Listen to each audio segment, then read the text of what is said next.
Hello friends, welcome to my YouTube channel RFC tutorials. Friends, जैसा कि पीछे के जो लेक्चर्स थे आपके पावर इलेक्ट्रॉनिक्स के वो आपके कवर हो चुके हैं। नियर अबाउट लेक्चर्स तो मुझे क्लियरली नहीं याद है लेक्चर नंबर, बट जो लास्ट लेक्चर था उसमें हमने क्या डिस्कस किया था। उसमें डिस्कशन था कि आपके जो SCRs होते हैं उसके ट्रिगरिंग मेथड्स कितने होते हैं। What is the triggering method? It means how can you trigger the SCR। There are various methods by which you can trigger a SCR. What is the meaning of the trigger? Just as the switch on, it means on process that is known as triggering. Okay, so if you want to trigger an SCR, you have too many methods, and that is a much effective method. You have already known that is known as gate triggering method. And in this method, you are providing some pulse signals at the gate terminal of an SCR. By doing that, you will get to turn on that SCR at the immediately when you provide the pulse. I have already seen in my previous lecture. If you don't watch my previous videos, then first go through the previous lectures. After that, we will discuss from here. Okay. For new subscribers, I have to told you that first watch the previous lectures. Okay. Otherwise you won't understand the concept of this lecture. Actually this lecture is basically start from a new topic, but at least you have to idea regarding some basics of the power electronics, like the power electronics devices. I hope you can understand, so please watch that first on those videos. So चलिए आज का topic जो start करने वाला हूँ, क्योंकि ये topic कुछ पहले ही स्टार्ट करना चाहिए था।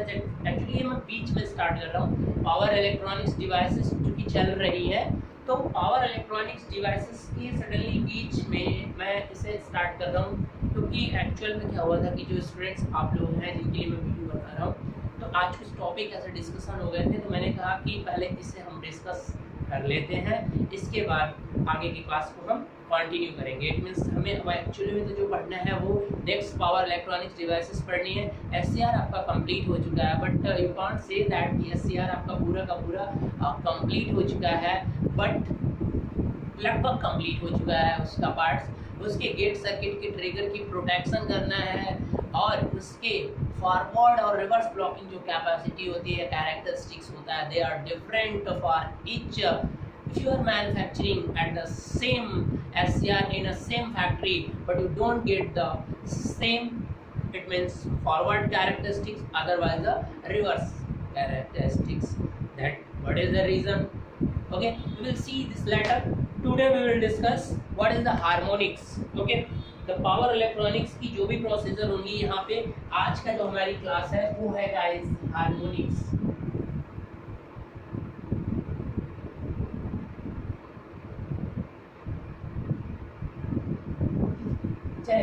हार्मोनिक्स क्या होता है? Harmonics that is the unwanted. देखिए, हार्मोनिक्स जहाँ भी है अच्छी बात नहीं है। पहली बात, ये पावर क्वालिटी, आप जब भी पावर सिस्टम की बात करते हैं तो एक तो आप AC की बात करेंगे और या तो DC की।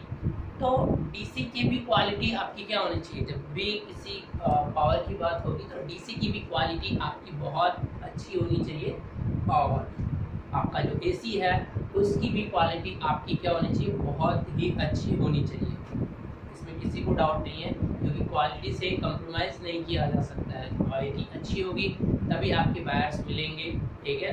आपकी जो जनरेट करोगे, जो सप्लाई जनरेट करोगे, उसमें अच्छे से ऑटोमेशन होगा, सब कुछ अच्छे से होगा, तो आपकी वो जो जनरेट करेगी यूनिट, उसकी सप्लाई या उसकी डिमांड अच्छी होगी मार्केट में।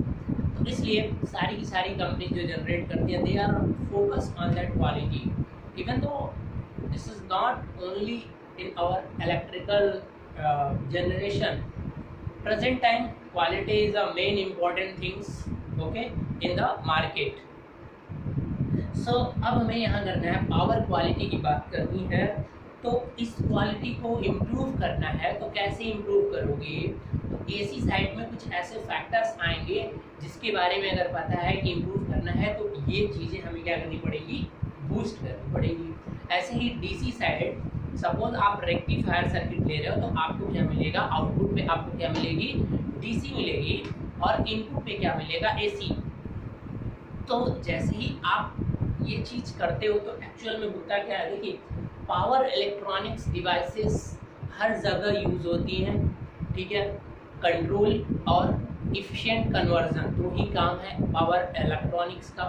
You have already know well, if you don't know please go to the first lecture and start from watching that videos, okay. Now I have told you that take this power electronics. अगर मान लीजिए कि ये एक power electronic circuit है, ये क्या है आपका power electronics circuit. I don't know what is this. Just you can assume this is if you want to assume क्या मानना चाहते हैं आप, कुछ भी मान लीजिए, रेक्टिफायर। तो जब भी आप कुछ भी करिए, कोई भी पावर इलेक्ट्रॉनिक सर्किट है, अभी आप ये मत मानिए कि इन्वर्टर है या कि रेक्टिफायर है, I don't know, I just assume this power electronics devices as a control unit because you know power electronics devices also used for the control purpose। तो अब इस साइड आपने क्या लगा दिया, एक लोड लगा दिया। ये क्या हो गया बेटा, एक लोड आपने लगा दिया। जरा ध्यान से देखिएगा। अब इस साइड आपने क्या किया था, एक आपने एसी सिग्नल दे रखी थी साइनोसोडल। ये क्या है बेटा, साइनोसोडल। तो यहाँ से जो करंट जाएगी, जस्ट हम एज्यूम कर ले रहे हैं, जो आई एस सोर्स करंट यानी आईटी ही मान लो, IST यानी सोर्स करंट जो जाएगी कैसी होनी चाहिए। अगर यहाँ साइनोसोडल सोर्स लगा हुआ है बेटा, just assume Vm sin omega t। तो यहाँ पर जो भी सिग्नल जा रही है, आई डोंट नो क्या हो रहा है, ये सर्किट क्या है, इसके अंदर डिपेंड करेगा कि वहाँ पे किस तरह की करंट जा रही है। तो एक्चुअल में अगर ये पावर इलेक्ट्रॉनिक्स डिवाइसेस ना होना चाहिए, एक्चुअली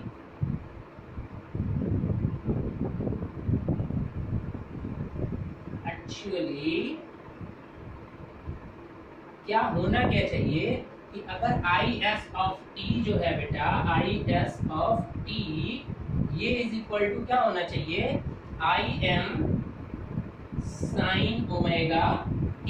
कुछ इस तरह की साइनोसोडल होनी चाहिए। It means pure sinusoidal.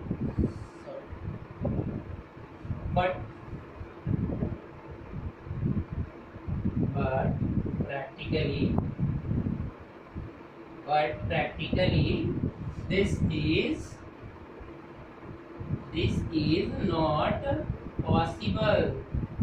This is not possible. Why? Because there is harmonics produces in the circuit. जब भी आप पावर इलेक्ट्रॉनिक्स डिवाइसेस यानी स्विचिंग पैटर्न होता है, पावर इलेक्ट्रॉनिक्स डिवाइसेस का मतलब you are switching some devices and gate and what a pattern, and by that you can control anything, otherwise convert anything.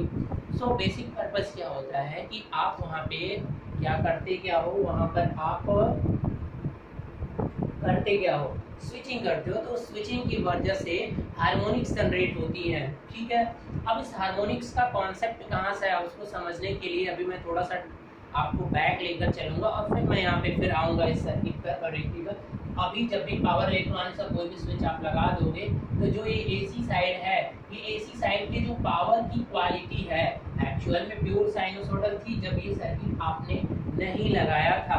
लेकिन जैसे ही ये सर्किट आप लगाओगे तो आपका practically this is not possible, मतलब IS क्या हो जाएगा, आपका प्योर साइनोसोडल नहीं होगा। उसमें क्या होगा, ये जो फंडामेंटल, ये जो फ्रीक्वेंसी है, इस फ्रीक्वेंसी के मल्टीपल फ्रीक्वेंसी में बहुत सारे सिग्नल क्या हो जाते हैं, ऑकर्ड हो जाते हैं। It means that is not pure sinusoidal.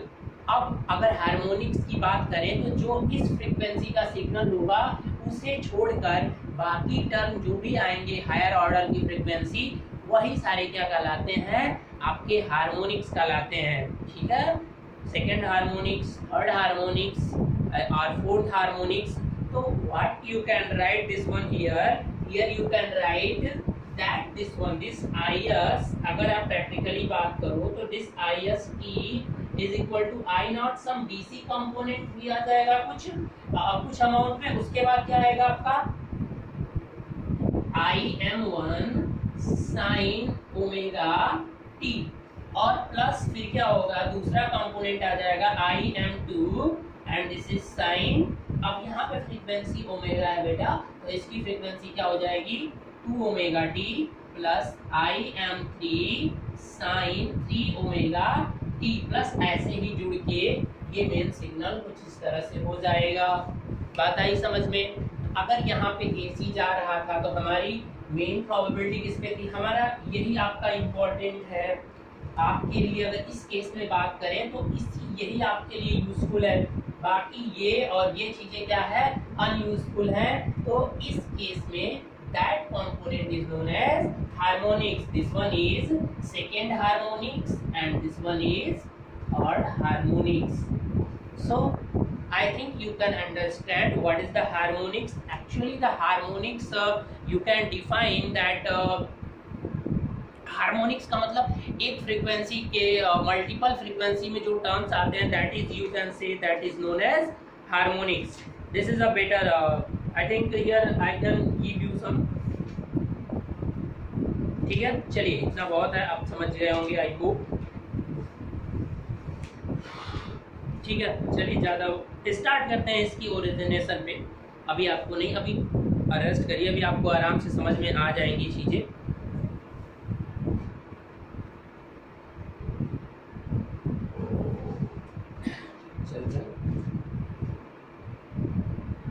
चलिए ये चीज़ तो समझ में आ गई। तो अब हम बात करते हैं आखिर ये कॉन्सेप्ट यहाँ पर जो आ रहा है इसकी ओरिजिनेशन कहाँ पे है, ये बताया किसने था कि इस तरह से हो सकता है। अब हम उस पर चलते हैं। तो इसको समझने के लिए आपको थोड़ी सी चीजें समझनी पड़ेंगी इसके बारे में, फूरियर सीरीज के बारे में। देखिए फूरियर सीरीज से इसकी स्टार्ट होती है हार्मोनिक्स की, एक्चुअल में वहीं से स्टार्टिंग होती है। तो आपको पहले वही समझना पड़ेगा फूरियर सीरीज। ये फूरियर सीरीज क्या होती है? It is a approximation process by which we can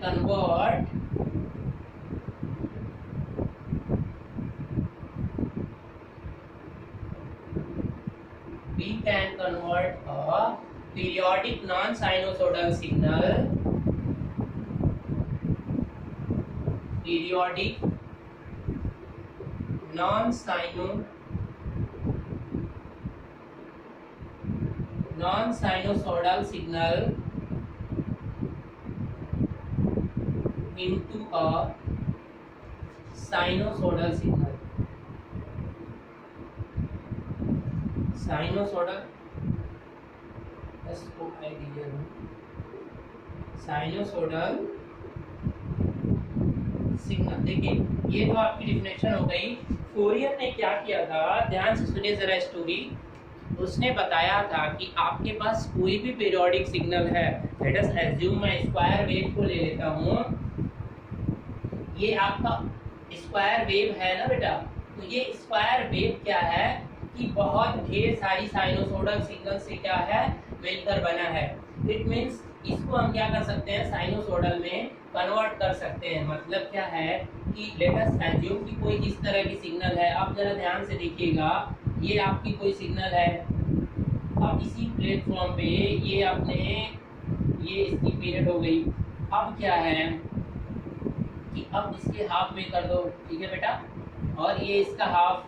अब ध्यान से जरा देखिएगा, अब एक ऐसी सिग्नल क्या होगी जो इस तरह से जा रही है, दिख रहा है ये रेड पेन से, एक बार मैं चेक कर लेता हूँ। चलिए विजिबल है। तो अब ये कुछ इस तरह से सिग्नल, इस पे नेगेटिव में फिर क्या होगा पॉजिटिव और फिर नेगेटिव। अब ये क्या करिए तीसरा कुछ ऐसा सिग्नल बनाइए, ये ओमेगा टी के टर्म में है। अब यहाँ पे इसका इम्पोर्टेंट क्या है, अब इसको भी कर दीजिए ब्लैक में, मतलब अब कुछ इस तरह की मैग्नीट्यूड भी घटता जाता है।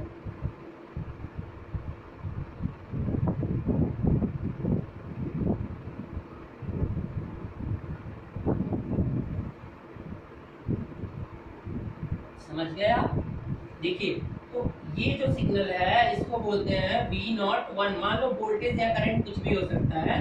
अगर ये वोल्टेज है, ये V ऑफ t अगर, और ये आपका क्या हो गया टाइम। अब ये V02 और ये क्या बोलोगे V03।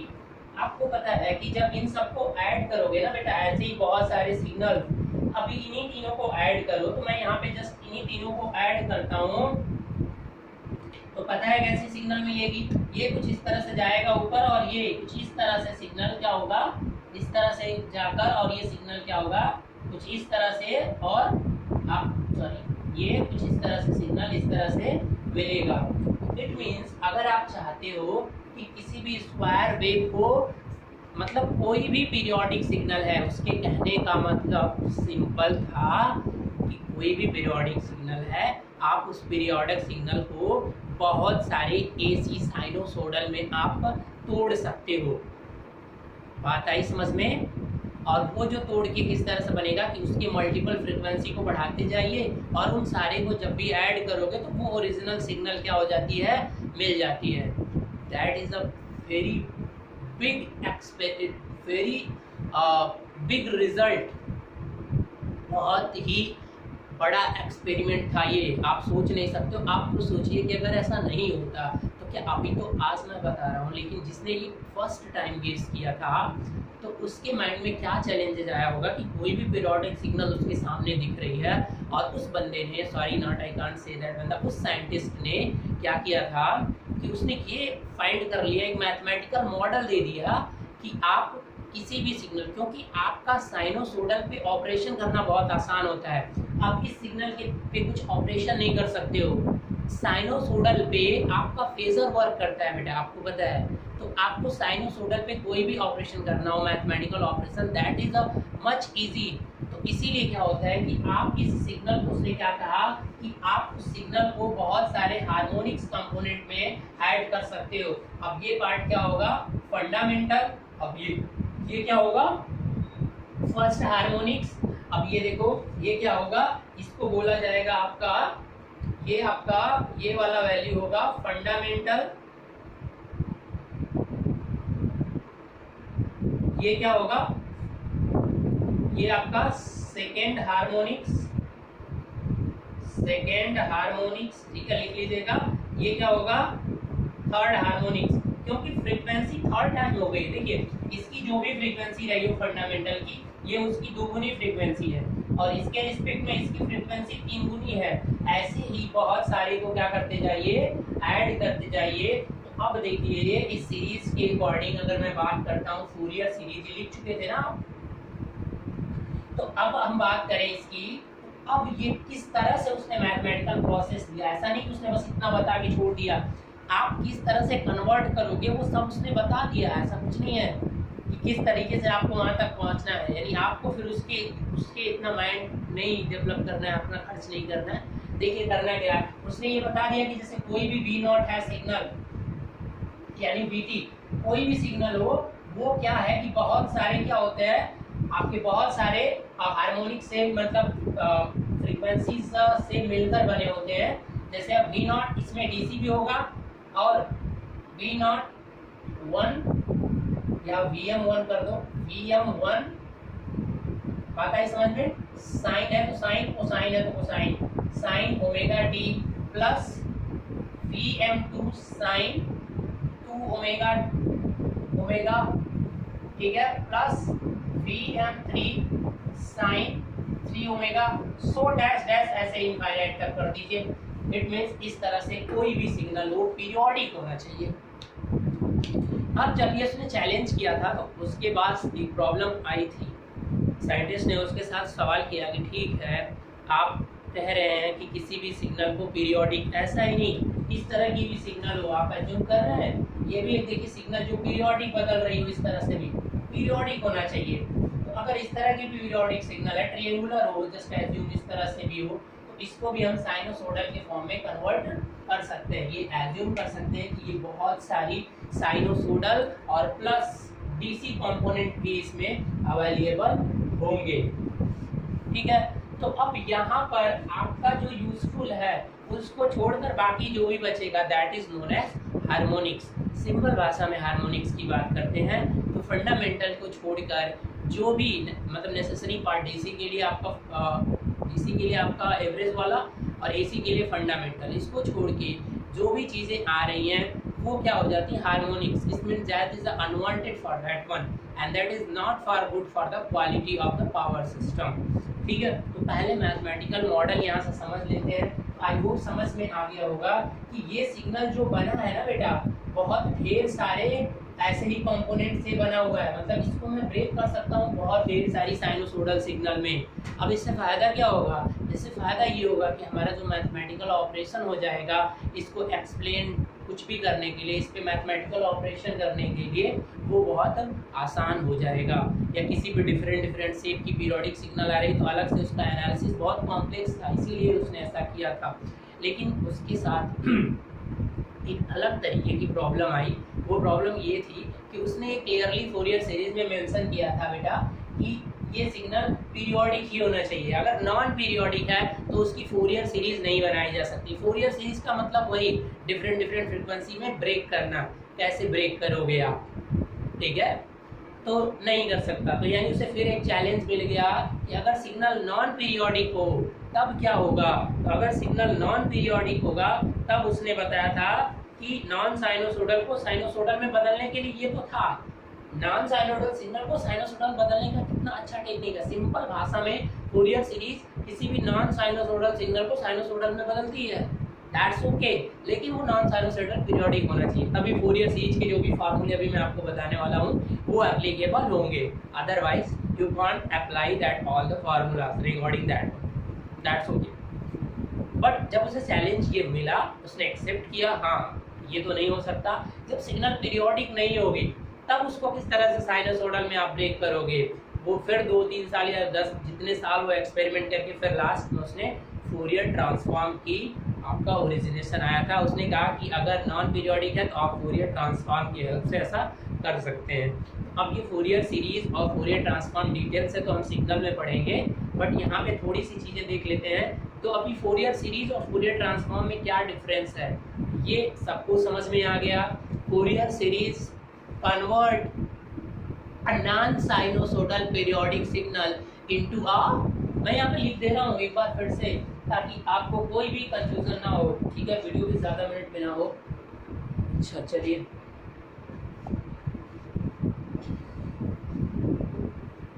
अब सिंपल अब हम बात करते हैं फोरियर सीरीज। फोरियर सीरीज क्या करता है बेटा? नॉन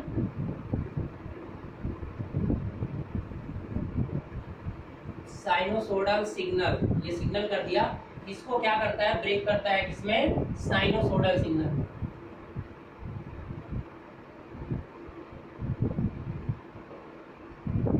बट कंडीशन क्या है कि ये क्या होना चाहिए? पीरियोडिक।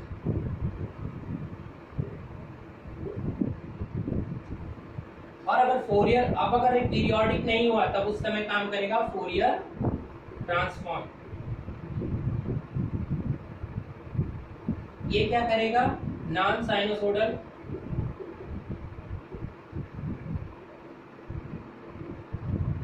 ये ओनली फॉर पीरियोडिक।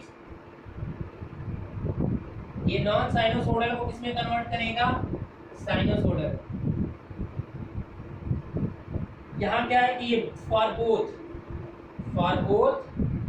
पीरियोडिक और अपीरियोडिक। यानी अगर पीरियोडिक हो तब तो आप इसी से कर लीजिए फोरियर सीरीज से, लेकिन अपीरियोडिक हो गया तब कंफर्म नेसेसरी हो जाएगा कि आपका फोरियर ट्रांसफॉर्म करना पड़ेगा। तो फोरियर ट्रांसफॉर्म करने के लिए अलग रूल्स और सेट दिया। ऐसा नहीं कि आपने उसने बस इतना बता दिया, एक पूरा रूल और प्रोसीजर दिया। ये टूल्स है भाई, ये लीजिए और इस तरह से आप हैंडल करिए तो आप ये चीजें बना लेंगे। ठीक है। तो अब वो पूरा सीखना पड़ेगा आपको। यहाँ पे मैं पूरा नहीं सिखाने वाला हूँ, मेरा मेन है target harmonics. Harmonics that are the unwanted signal, okay, उसके बारे में हमें समझना है। और डिफरेंट फ्रीक्वेंसीज के होते हैं, मल्टीपल फ्रीक्वेंसीज होता है, जो फ्रीक्वेंसी फंडामेंटल किया उसके फ्रीक्वेंसी के जो मल्टीपल्स होते हैं ना, वही हार्मोनिक्स कहलाते हैं। 2 ओमेगा 3 ओमेगा जो आप देख रहे हो, ठीक है।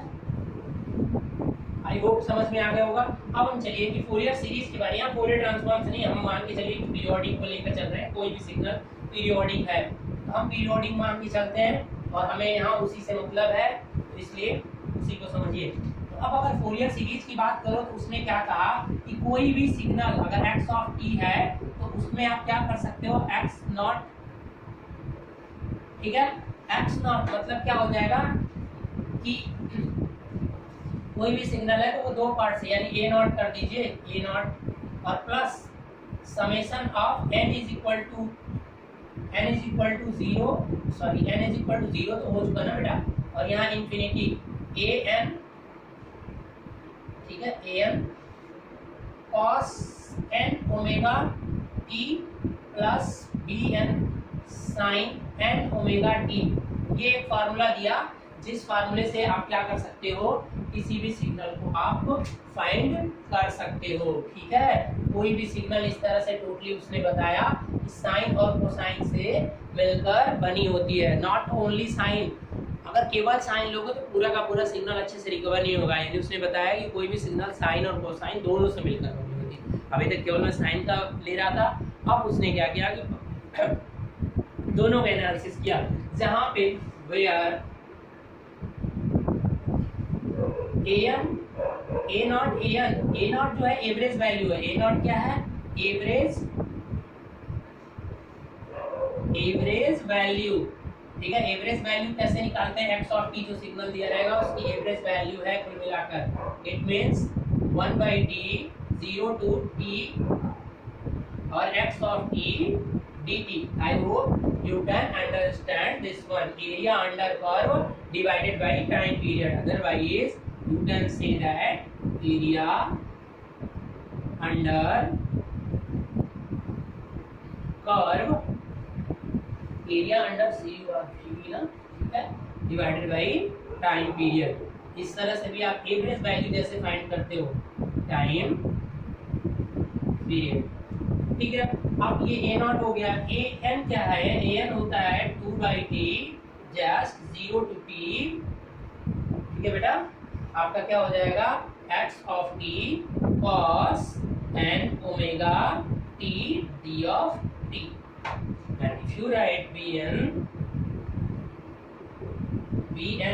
then 2/t 0 to t x of t और इसके साथ साइन वाला टर्म मल्टीप्लाई होगा sine n omega t dt। जब ये प्रोसीजर करके an और bn की वैल्यू आप यहाँ पे पुट करोगे तो आप कुल मिलाकर एक फोरियर सीरीज फाइंड कर सकते हो। ये फोरियर सीरीज आपका ट्रिग्नोमेट्री फॉर्म में होता है, तो ट्रिग्नोमेट्री फॉर्म में होने की वजह से इसमें आपको एक ये कोफिशिएंट निकालना पड़ेगा, फिर ये कोफिशिएंट निकालना पड़ेगा, फिर ये कोफिशिएंट निकालना पड़ेगा। इसलिए उसने इससे भी इसका सिंपलर फॉर्म दिया, एक तो पोलर फॉर्म भी दिया, तो उससे मुझे यहाँ पे ज़्यादा एक्सप्लेन नहीं करना है। आई होप इसका ले लीजिए आप स्क्रीनशॉट। तो अब ये आपका ट्रिग्नोमेट्री फॉर्म था। अब मैं बात करता हूँ कि इसका क्या कर दिया उसने, एक्सपोनेंशियल फॉर्म में कह दिया कि आप एक्सपोनेंशियल फॉर्म में आपको ज़्यादा टर्म कोफिशिएंट फाइंड नहीं करने होंगे। तो अब उसने क्या किया कि एक्सपोनेंशियल फॉर्म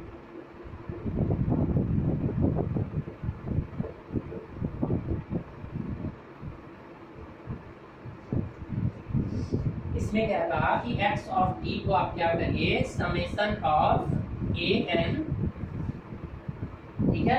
अब ये क्या हो जाएगा, n is equal to 0 to infinite, यहाँ पे cn कर दिया था उन्होंने, cn, और यहाँ पे क्या हो जाएगा e टू द पावर,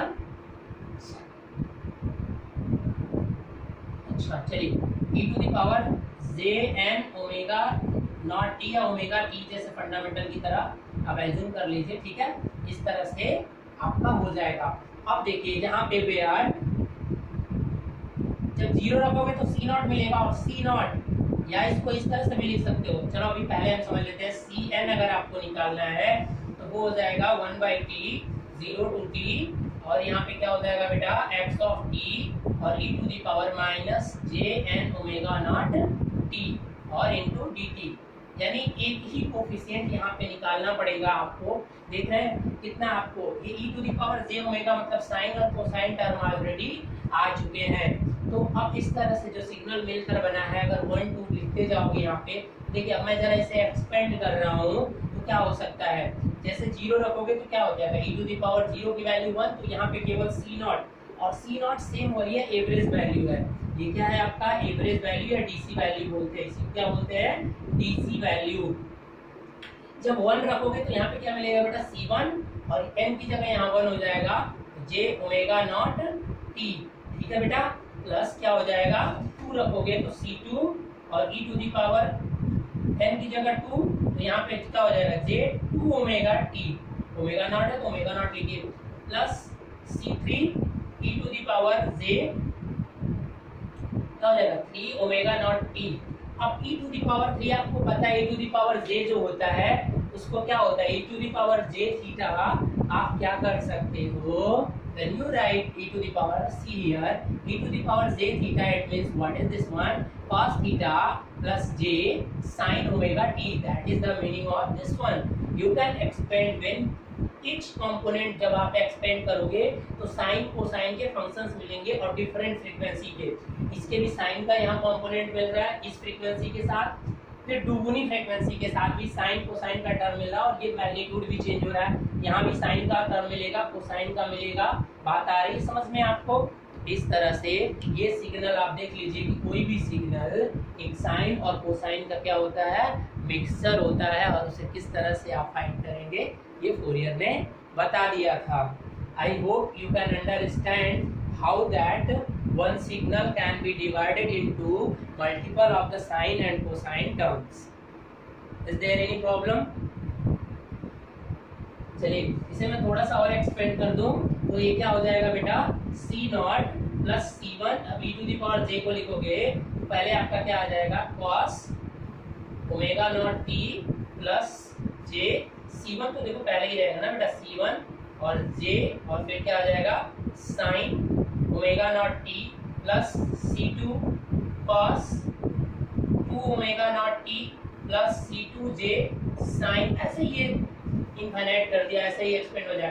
तो देखो इस फ्रीक्वेंसी के साथ साइन कोसाइन टर्म भी है, इस फ्रीक्वेंसी के साथ साइन टर्म भी है, इस फ्रीक्वेंसी के साथ क्या है कोसाइन टर्म, तो इस तरह से बहुत सारे cosine sine different frequency multiple frequency. तो बेटा जो ये मल्टीपल फ्रीक्वेंसी इंक्रीज कर रहा हो ना, यहाँ 2, यहाँ से ओमेगा से 2 से फिर 3, तो that is known as the harmonics. Fundamental frequency जो होती है, ओरिजिनल फ्रीक्वेंसी जो होती है, उसका जो मल्टीपल फ्रीक्वेंसी आते हैं that is known as harmonics.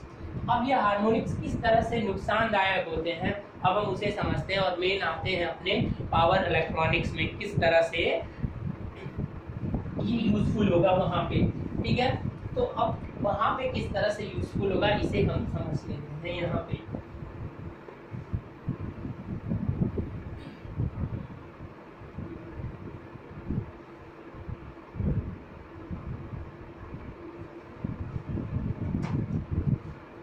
चलिए अब हम चलते चलते हैं, मान लीजिए कि पहले हमें डीसी साइड का एनालिसिस करता है, डीसी साइड हार्मोनिक्स की एनालिसिस करना है। मान लीजिए कि ये आपका एक पावर क्या है रेक्टिफायर, ये क्या है रेक्टिफायर, और इसके इनपुट पर आपका क्या लग गया है एक साइनोसोडल, यहाँ पर आउटपुट जो मिलेगा वो मान लीजिए यहाँ पे लोड लगा दिया आपने, यहाँ पे मिलनी है मुझे डीसी वैल्यू, क्योंकि आपने रेक्टिफायर लगा रखा है तो आपको डीसी वैल्यू देगा। तो अब इस साइड मुझे इधर हमें क्या करना है एनालिसिस करना है इसकी पावर क्वालिटी की। तो डीसी साइड जब भी क्वालिटी को मेंटेन करना है, तो यहाँ जो डीसी आती है ना बेटा वो प्योर की प्योर क्या होती है, यहाँ पे अगर वी नॉट जो प्योर आती है वो आपका पता है कि वो कुछ इस तरह की पल्सेटिंग करंट आती है, जो इस तरह की आपको पता है। इस तरह की सिग्नल जब मिलती है, अगर आप फुल वेव रेक्टिफायर की बात करते हो तो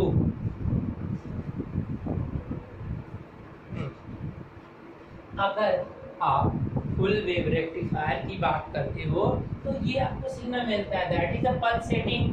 आपको डीसी वैल्यू चाहिए, तो इसका मतलब ये जो पीरियोडिक सिग्नल है ये भी डिफरेंट टर्म के कोसाइन और साइन से मिलकर बना होगा, इसमें तो किसी को कोई डाउट नहीं है। तो अब क्या करना है कि ये बहुत सारे फ्रीक्वेंसी से मिलकर बना होगा। तो अगर हम इसे फिर से एक्सपेंड करते हैं ना बेटा, तो क्या मिलेगा आपको V नॉट डी। देखिए ध्यान से देखिएगा कि जो आउटपुट है वो, अब आप कह रहे हो सर डीसी वैल्यू है तो टाइम के फॉर्म में, इंस्टेंटेनियस फॉर्म में क्यों लिख रहे हो? क्योंकि बेटा ये प्योर डीसी नहीं होती है, ठीक है ना, वो एक टाइम के रिस्पेक्ट में इंस्टेंटेनियस वैल्यू ही है। तो इस इंस्टेंटेनियस वैल्यू में पहले तो एक डीसी वैल्यू भी मिलेगी और प्लस V1 और क्या मिलेगा साइन ओमेगा टी। क्योंकि ये वेव सिमेट्री, अब कहोगे सर साइन टर्म ही क्यों आ रहा है, कोसाइन क्यों नहीं आ रहा है? तो अब ये गेम वहाँ पे थोड़ा सा पार्ट स्किप किया था, यहाँ पे कुछ वेव सिमेट्री आ जाती है जो आप उसमें पढ़ेंगे। तो due to the wave symmetry यहाँ पे आपका कोसाइन टर्म क्या हो जाएंगे, नेगलेक्ट हो जाएंगे, ठीक है। यहाँ पे आपकी सिमेट्री बनेगी और आपका केवल यहाँ पे साइन वाला टर्म होगा, आपका केवल साइन टर्म होगा अवेलेबल, ठीक है, कोसाइन वाला टर्म अवेलेबल नहीं होगा। तो इसलिए मैं आपको कह देता हूँ कि उसके आपको कोई भी एनालिसिस उसके बारे में नहीं करना है। बात आ गई समझ में?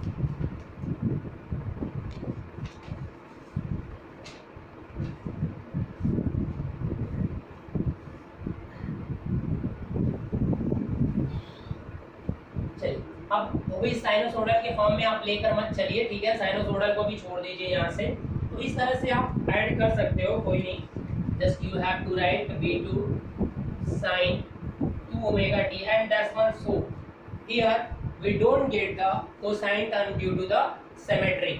What is the symmetry?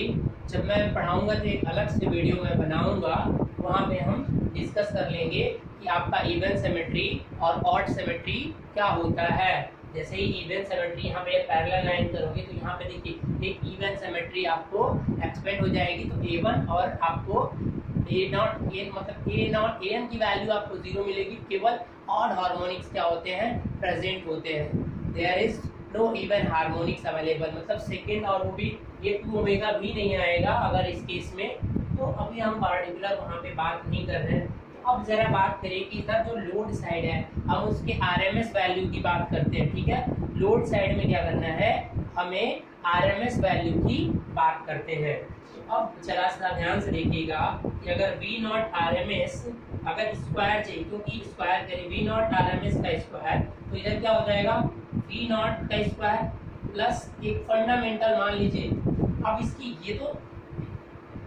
ये सिग्नल जो मैंने राइट किया बेटा, ये किसमें था, ये 0 1 कर दीजिए, इसको 0 2 कर दीजिए।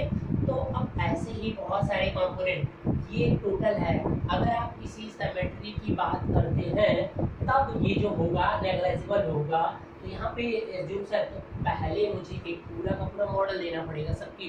अभी आप मान के चलिए कि सारी फ्रीक्वेंसी उसमें अवेलेबल है। Then what can you do if you are writing this one signal like this one sin omega t, this one sin omega 2, this one. So how can you write this one?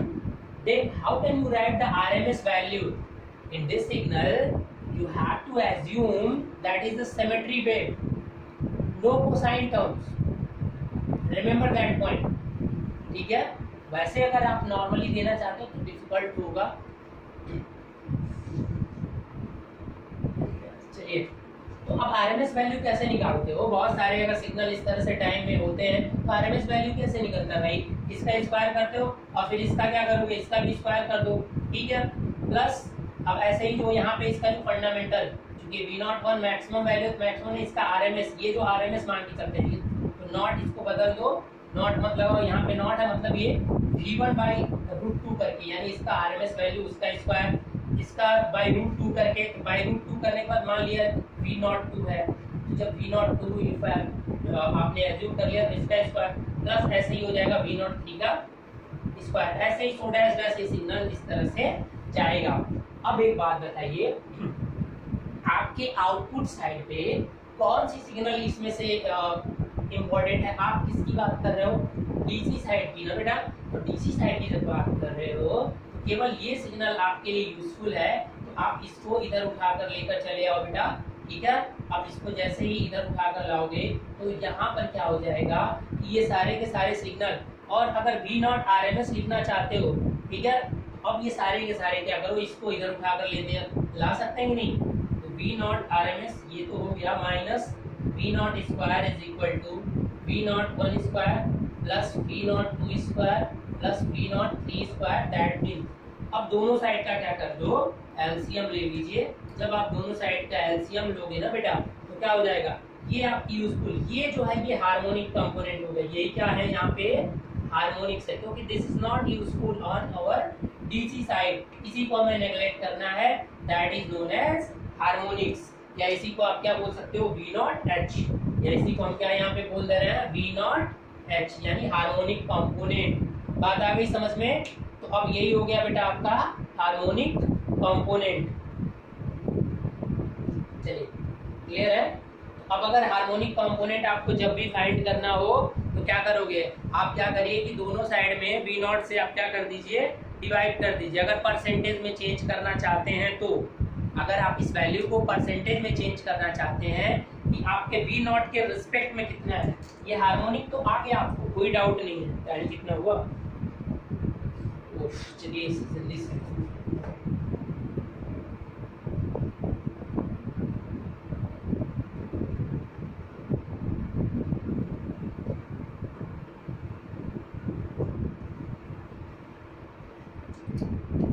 देखो ध्यान से, आपका जो we naught H harmonic जो आया था वो क्या आ गया बेटा, वी नॉट RMS का स्क्वायर माइनस वी नॉट का स्क्वायर। लेकिन अगर आप परसेंटेज में रिप्रेजेंट करना चाहते हो, परसेंटेज का मतलब क्या है, आपका बेस वैल्यू क्या है, बेस वैल्यू यहाँ पे डिफाइन करना, बेस वैल्यू, इसके रिगार्डिंग में सब कुछ बात हो रही है। आपका जो मेन इंपॉर्टेंट लक्ष्य है जिसको बनाना, वो क्या है, आउटपुट पे हमें डीसी वैल्यू चाहिए ना, तो आपका बेस वैल्यू हो गई आपकी V naught, remember that point. इससे अगर डिवाइड कर देंगे V naught H divided by क्या हो जाएगा, वी नॉट, और मल्टीप्लाई अगर 100 कर देंगे तो ये जो होगा परसेंटेज हार्मोनिक्स हो जाएगा। और अगर ये आपको चाहिए तो 100 का भी छोड़िए, बस ऐसे नॉर्मली अगर बात करें तो ये क्या हो जाएगा, यहाँ डिवाइड कर रहे हो वी नॉट से तो इसमें भी करना पड़ेगा। इट मीन्स यहाँ पर अगर 1 बाई वी नॉट कर रहे हो तो ये वी नॉट अंदर जाएगा तो क्या हो जाएगा, स्क्वायर हो जाएगा। तो अब क्या हो जाएगा, वी नॉट RMS का स्क्वायर माइनस वी नॉट का square divided by V naught का स्क्वायर। अब जरा ध्यान से देखिए कि क्या हो जाएगा, ये वी नॉट RMS का square divided by V naught का स्क्वायर, इसको एक बार इसके साथ, इसको एक बार इसके साथ, तो माइनस क्या हो जाएगा, वी नॉट से वी नॉट क्या हो जाएगा, कैंसिल हो गया, क्या हो जाएगा बेटा 1। और इसको क्या लिख सकते हो, कुछ इस तरह से भी लिख सकते हो आप, ये V naught RMS value divided by average value और इसका स्क्वायर माइनस 1। और आपको ये बहुत अच्छे से पता है कि RMS वैल्यू डिवाइडेड बाई ये क्या है, average value, that is known as form factor का स्क्वायर माइनस 1। और ये जो होता है इसी हार्मोनिक्स को डीसी साइड में क्या बोला जाता है, रिपल फैक्टर। अगर इसको परसेंटेज में चाहिए तो बेटा यहाँ 100 से मल्टीप्लाई कर देना, ठीक है।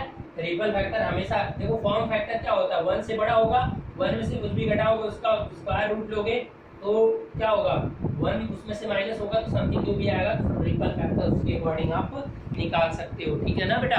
रिपल फैक्टर की वैल्यू 1 से लेस हो जाएगा। दैट मींस कितना परसेंट है, अगर परसेंटेज को पॉइंट में आएगा, पर यूनिट में आएगी ये वैल्यू, जब 100 से मल्टीप्लाई कर दोगे तो वो परसेंटेज में बदल जाएगा। तो आई होप समझ में आ गया होगा कि ये हार्मोनिक कंपोनेंट का मतलब क्या है। That is a not useful, जो यूजफुल कंपोनेंट नहीं है वही हमारे लिए आपका क्या होगा।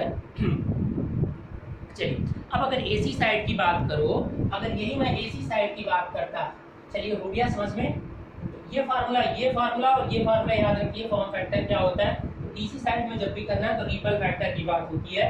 अब एसी साइड में जरा आ जाइए। अब एसी साइड में भी सिंपल सी, अगर उसी जो आउटपुट मुझे मिल रहा है, आउटपुट पे एसी मतलब मान लीजिए कि अब जो आपका लगा हुआ है ये क्या है, इन्वर्टर,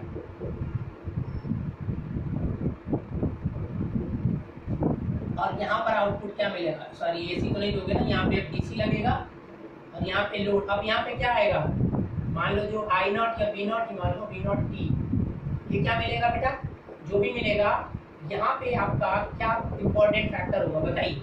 यहाँ भी हम वेव सिमेट्री मान के चलते हैं, तो यहाँ पर जो वी नॉट टी होगा बेटा क्या आएगा, वी नॉट प्लस Vm1 ऐसे करके चल लो ना, Vm1 sine omega T plus Vm2 sine 2 omega T और सो डैश डैश इनफाइनाइट।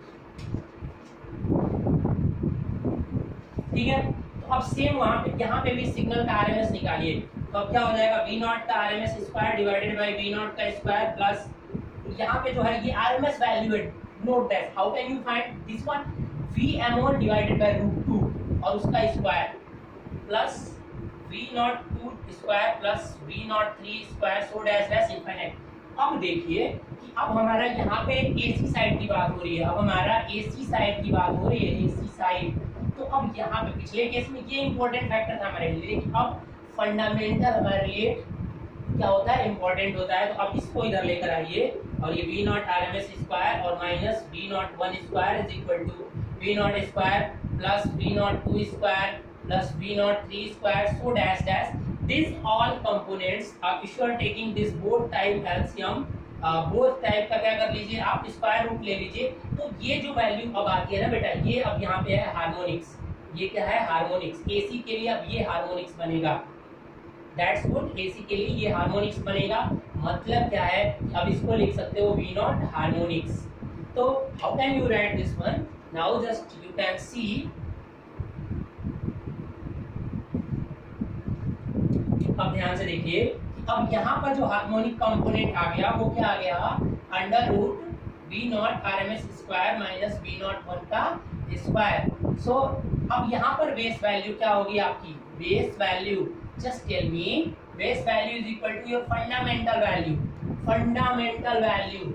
अगर आपको पर यूनिट में बदलना है तो अब यहाँ पे क्या करोगे, V0H divided by fundamental value is equal to, अब यहाँ पे देखो मैं डायरेक्ट एक लाइन सॉल्व कर रहा हूँ, इससे जब इसमें डिवाइड होगा तो इसको लिख सकते हैं V0 RMS divided by V01 का स्क्वायर और माइनस 1। इज एनी डाउट, अगर यहाँ पर किसी को कोई डाउट नहीं है तो अब तो बहुत इजी हो गया, अब दो लाइन इसे सॉल्व कर दीजिए।